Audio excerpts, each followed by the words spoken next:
Ito po ay malaking usapin sa social media na kuno ay bumilib nga etong si Elon Musk ng Tesla. Bumilib daw siya sa suporta ng mga DDS kay Digong, kaya daw magdodonate ito ng $50 million. Para nga daw sa Legal Defense Fund na itong si Digong. Ito daw ay kasi ang nakikita natin sa comment section, syempre, yung mga DDS na nagpapasalamat at pinupuri etong si Elon Musk ng Tesla. Pero ang totoo niyan, ito po ay hindi totoo. Ito po ay fake news. At ang pinakamasaklap pa dyan, etong fake news na ito ay pinapakalat at gawa ng mga DDS. Pero, sila rin mismo ang kuno ay nagsasabi nga na ito ay pakana ng mga kalaban at mga ayaw kay Digong. Talaga ba? Talaga po na ito ay gawa ng mga kalaban ni Digong?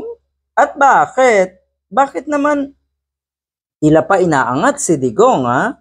Sino ba ang may ganang umangat kay Digong? Hindi kayo lang. Kasi dito sa puntong ito, nabilib daw sa Elon Musk. Tapos gawa ito ng mga kritiko ni Digong? Napakalala naman po. Diba? Sabi kasi dito, Elon Musk deeply moved by outpouring of love from Duterte supporters. Nakita daw niya yung mga rally. Huwag niyo naman pong gawin kasing tanga at bobo ang mga katulad na itong richest man on earth na si Elon Musk. Hindi po ganun kababaw at siguradong walang pakialam sa inyong tatay etong isang ito. Ito daw ay hindi naman daw totoo. Sabi ng isang page na nagngangalang SMNI Support. Please bear in mind daw, there is no official announcement from the concerned party. It is fake news propagated by the enemies. O yan.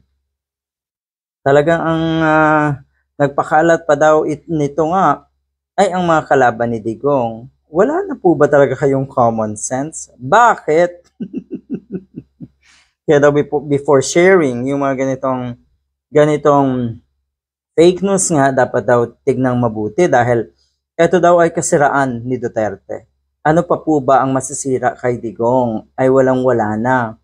At sino po ba ang unang sumira kay Digong bukod sa mga sarili nila? Kayo rin po na mga supporters dahil sa pagpapakalat nyo ng fake news. At huwag nyo pong ipapasa na yung mga fake news na nakikita natin ngayon ay pakana ng mga enemies daw ni Digong. Good luck.